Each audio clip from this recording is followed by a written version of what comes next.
አንተ ቀን ውስጥ ነው ላንተ የነገረ ወዲያው ነው ፍርቀን ነው ቅዳሜ ወደ 4 ሰዓት ተኩል አወራ ስልካቸው ሙሉ ቀን ይሄው የገጠር ልጅ ምን ትቀጠቅጥ ነው አልኩት አላነሳልኝም ነበር ደውል እያልኩት ነበር ያንንም ያጎሱ ልጅ እሱም አላነሳልኝም አለኝ እንደገና የመሪዎቹን ቁጥር ስጠኝ ወይንም በቃ ስልክ ይሶታ አላነሳልኝ ዛሬ ታላወራት አላድርም እኔ ዛሬ ታላወራት ጥለው እንደገና በኋላ ላይ ያው እንደዚህ አይነት ሞታል ምናምን የሚባል ወሬ መጣ ሀቡ አሁን እኮ ይኸውልሽ አቡዬ አንድ ነገር እኛ ማስተዋል ያለብን ነገር አለ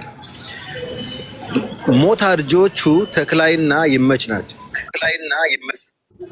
ኦኬ ተክላይና ይመች ናቸው ሞት አርጆቹ ለነዚህም ቢሆን የተክላይ ልጆች ናቸው የነገሯቸው ስለዚህ እነዚህ ነገሩኝ ትተን ሞተች ብለው ያሉትን ነው እኛ አንቀም ያዛልብን እኔ እዛ ላይ ነው ፖይንት እንዲወሰድ እንፈልግ አዎ ግን አንዴ የሚናገሩት ነገር አንድ አይነት ነው አይደለም የሚለውን እየጠየቅን ነው ፕሊስ እሺ ጌትነት እኔ አሁን ጌትነት ያጎት ልጅ የገጠር ልጅ ያጎት ልጅ መሆኑን አላውቅም ነበር አሁን ገና ነው ያወቅኩት ጌትነት ያንተ ጓደኛ እንደሆነ ነበር የነገሩኝ ጌትነት ጓደኛክ እንደሆነና መሄድ ስትፈልግ ሀና ስትነግርህ ለአንተ አንተ ጌትነት እንዳገናኘካት ጌትነት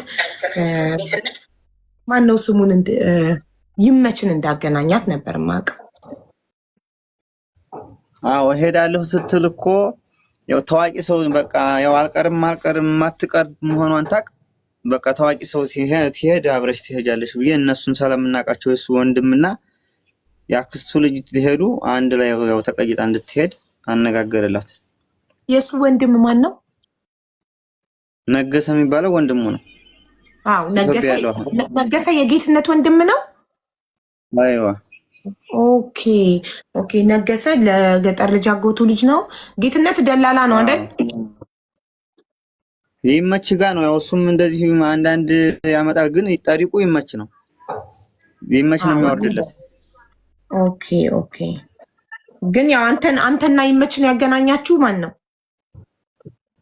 እሱ ነው ሲጀመር እኔ ይመችን አገናኘኝም አብሮት ያነጋግር አነጋግራት አለች አደራ በለው አንተም ደውልለት ብዬ ሁሉንም ነገር ነግሬዋለሁ አለኝ ከዛ አብራ ሄደች ኦኬ ስለዚህ አንተ ዳይሬክት በቀጥታ ይመችን አላገኘከውም ጌትነት ነው የሚያስተላልፈው መልእክት አንተ የሆነ ነገር ስትፈልግ ለጌትነት ተነግሯል ጌትነት ነው ለይመች የሚያደርሰው መልእክቱን አይደል እሱ ነው አዘው አብረውም ያው ያዛቸውም አንድ ስለሆነ ያው ስለሚግባቡም ያው ለሱ ነው የምናገረው ሁሉ ነው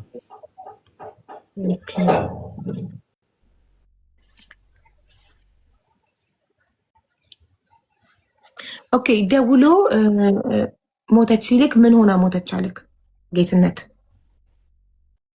ደክማ ነው ያሉት እኔ ምንድነው ያን ሰዓት በሰዓቱ በጣም ተደናቅጠናል እኛም እነሱም ያገሮቻችን ልጅ ስላሉ ሞተይት ይባል ባይናቸው አይተው በቃ ተቀብራለሽም ስላሉ አብሮ የቀበሩ ነበር የመሰለ ኦኬ ቀን ነገር አላሰብነውም እንደዚህ ነገር ይመጣል ጥር ስንት ነው የነገረክ እሁድ ጥር 10 ነው ያልከኝ ቅድም ጥር 10 አይዋ ወድ ማታ አካባቢ ነው ስንት ሰዓት እኔ ጋር ለእነሱ መቼ እንደተነጋገሩ አላም እኔ ጋር ግን 1 ሰዓት አካባቢ ነው ጓደኞቼ መተው ነገሩ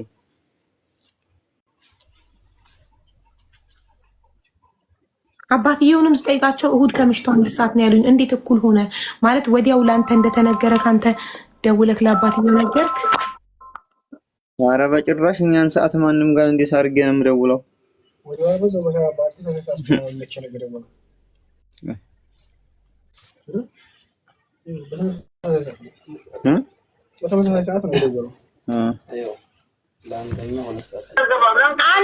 አሊ ማንንም አላስወጣክም ራስክ ነክ የወጣከው እንዴ ካልፈለጋችሁኝ ምናምን ትላለህ እንዴ ራስክ ነክ የወጣከው እኛ አላስወጣንክም ማነው ያልፈለገክ ራስክ መታ ኮሜንት ሜንሽን አርግ ስትባል አታውቅም ኮሜንት ጻፍ ስትባል አታውቅም እኛ እንዴት እና የታለ የምትጽፈው እሺ አበባ አለክ ቆይ አዳምጠኝ አበባ መስጠት ታውቃለህ አበባ አለክ የለኝም አበባ እኔ በሰጣችኝ ይቆር ከከላችኋለሁ ኧረ ፈጣሪ ወንዶ እንዴት ነው? አሁን የምትጽፈውን ነገር ልንገርክና የምነግርክን ጻፍ። ኒውት አድርጊና ነገሪ። አዎ ነው የምነግረው። ዘጋው ስልኩን። እንዴ ካልፈለጋችሁኝ ምን ተቆጣ? በጣም ካልፈለጋችሁኝ አልመጣም። ለምንድን ነው የምታስወጡኝ? ማን አስወጣው? ኔትወርክ ነው። ኧረ አሊ በፈጣሪ ስም ደጋግ መጻፍ ኮሜንታተሮች እስኪ አንዴ ይግባሱ። አንዴ የገጠር ሚውት አድርግና ያሳየውክን ዋትስአፕ የለውም። እሺ በምን ልትልክልታል? ኢሞጂውን ቦግ ብሎ እንዲታይ ኢሞጂውን ኮመንት እኮ ግር ስለሚሉ እኮ ነው ማይጽፈው። እኔ ልደውልና ልንገረው። ደውለህ ንገረው የሆነ ረጅም ነገር እንዲታይ የሆነ ኢሞጂ ነገር። ሀቡ ሌላ ቤት ይሄንን ላይ እያስተላለፉ ስለሆነ ሌላ ቤት ሂዶ እኔም ግራ ገባኝ እኮ ወይ ሌላ ቤት ይሄንን ላይ ያስተላለፉ እንደዛ አልኩት። ሌላ ቤት ከሆነ ምን አይነት ሰውዬ ነው? በቁጣ እኮ ካልፈለጋችሁኝ አልመጣም። አይገርማችሁም? ለምንድን ነው የምታስወጡኝ እኔን ምናምን አለ። ማን አስወጣው? ኔትወርኩ ነው ያስወጣው ራሱ። ኮሜንታተሮች እኮ በጣም ነው የሚለዩት። ጌታ በውስጥ ሁሉ እኮ ነው የሚጽፉት። ሌላ ቤት ሂዶ ይሆናል ይላሉ። የምር ሌላ ቤት ላይፉን ይሄን ላይፍ በራሳቸው ላይፍ ደግሞ ይሄን ላይፍ ስለሚያስተላልፉ ምናልባት እዛ ሄዶ ኮመንት ላይ እየጻፈ ሳያስገቡት ሲቀሩ በእኛ ተናደውኛል የሚለው እንዴት እንደጮህብኝ እናንተዬ። ለምንድን ነው ሀቢባ ኮሜንታተሮች አንዴ ተረጋጉ። መቼ ይሰማሉ? ኮሜንታተሮች እኮ አያቆሙም ኮመንቱን። ወይ ገስት ልክፈትለት። ገስት ከከፈትኩ ደግሞ ሁሉም ይልኩ። እንዴት እናገኘዋለን? እሱ ከባድ ነው በጣም እውነት። ከአሊ ጋር ብዬዋለሁ እየጻፈ። እሺ ካገኘከው አስገባ። አገኘው መሰለኝ ፋይናሊ።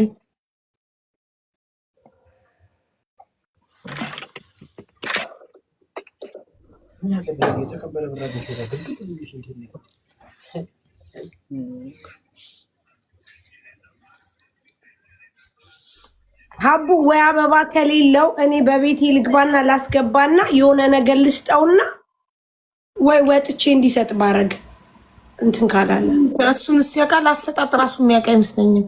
ስለዚህ ግዴታ ኮመንት መጻፍ ነው ያለበት።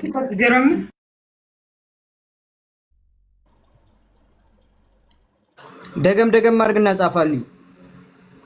ታትሰለች ደጋግመህ ጻፍ በእናትህ። ኮመንታተሮች አይሰሙማ። ምን እናርግ? ኮመንት አቁሙ አንዴ ብቻ ቢባሉ ድርቅ። እንደው አንዴ ብታቆሙስ ኮመንት እንደው ምን አለበት? አረ በእናታችሁ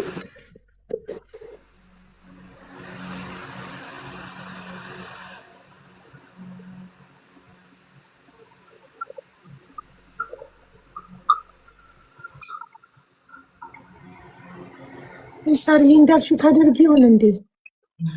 ወይ እኔ ልግባና ገብትሻል እዛ አግኝቼዋለሁ። ተመስገን።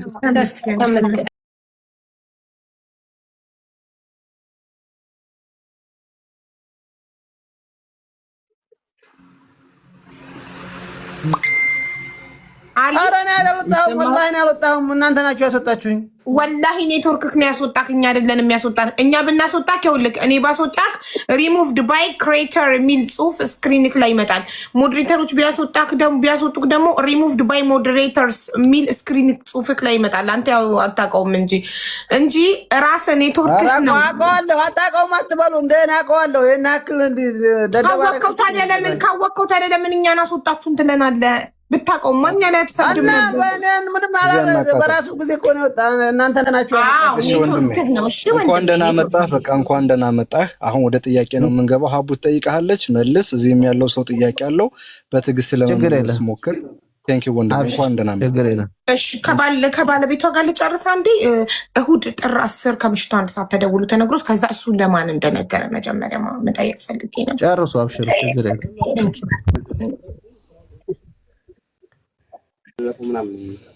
ወይ አሊ ቀዋወጠው እኮ ማሻአላ። እሺ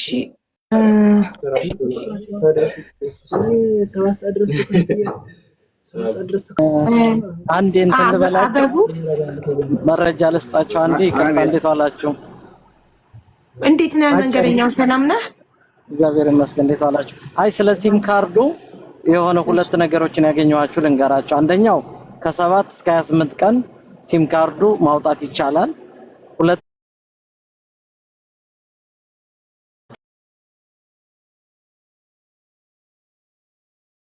አንዱ ጋር ሲጠራ አይነሳም የሚል በውስጥ ልከውልኛል። በአንድ ሲም ካርድ ሁለት ሰው መጠቀም ይችላልና ጠይቁልኝ።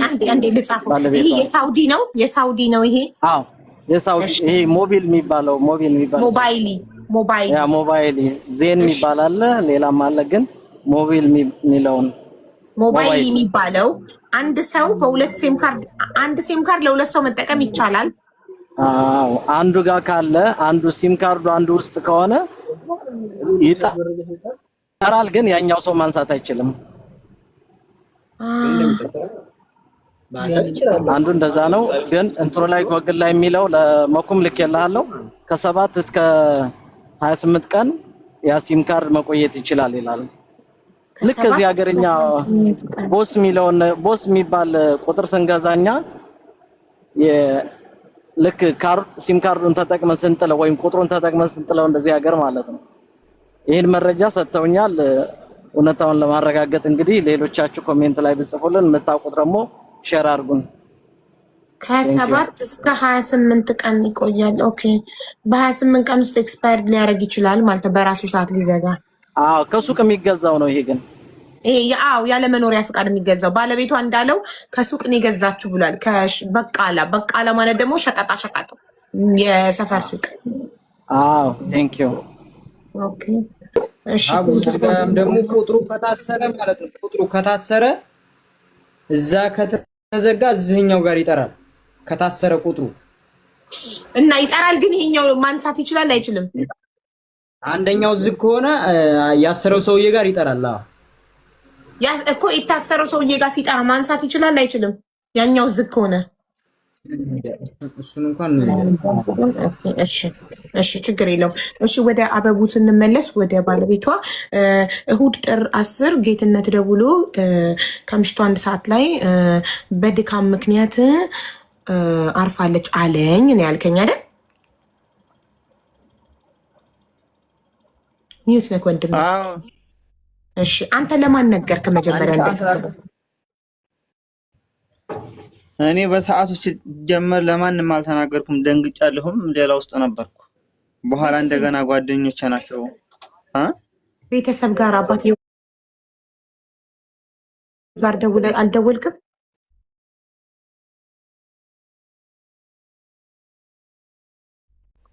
ለጊዜው ደንግጫለሁ።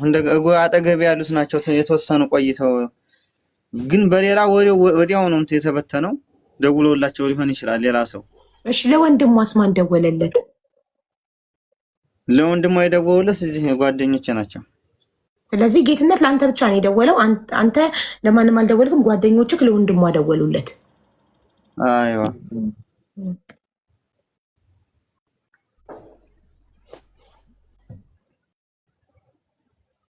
ስለዚህ ለአባትየው የደወልከው አንተ አይደለህም፣ ወንድሟ ነው።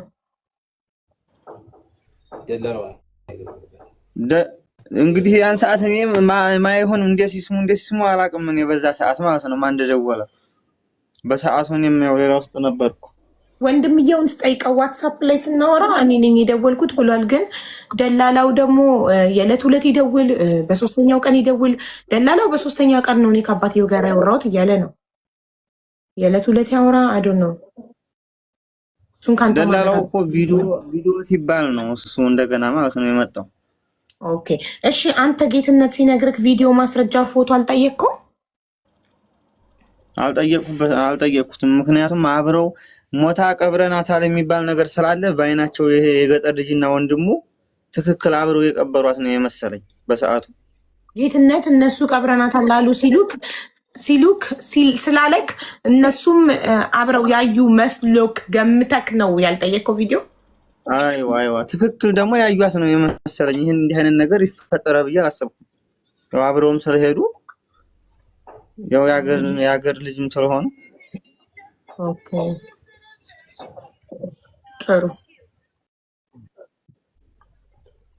ከዛም በኋላ አለች የሚባለውን አሁን ኦልሬዲ እስከ ጥር 10 ድረስ ኦልሬዲ ሰምተካል። ከዛ ሀዘን ላይ ነበር። ከዛ አለች የሚለውን ከማን ሰማክ ለመጀመሪያ ጊዜ? በሶስተኛው ቀን የሆነ ልጅ በውስጥ ቁጥሬን ፈልጎ ደወለልኝ።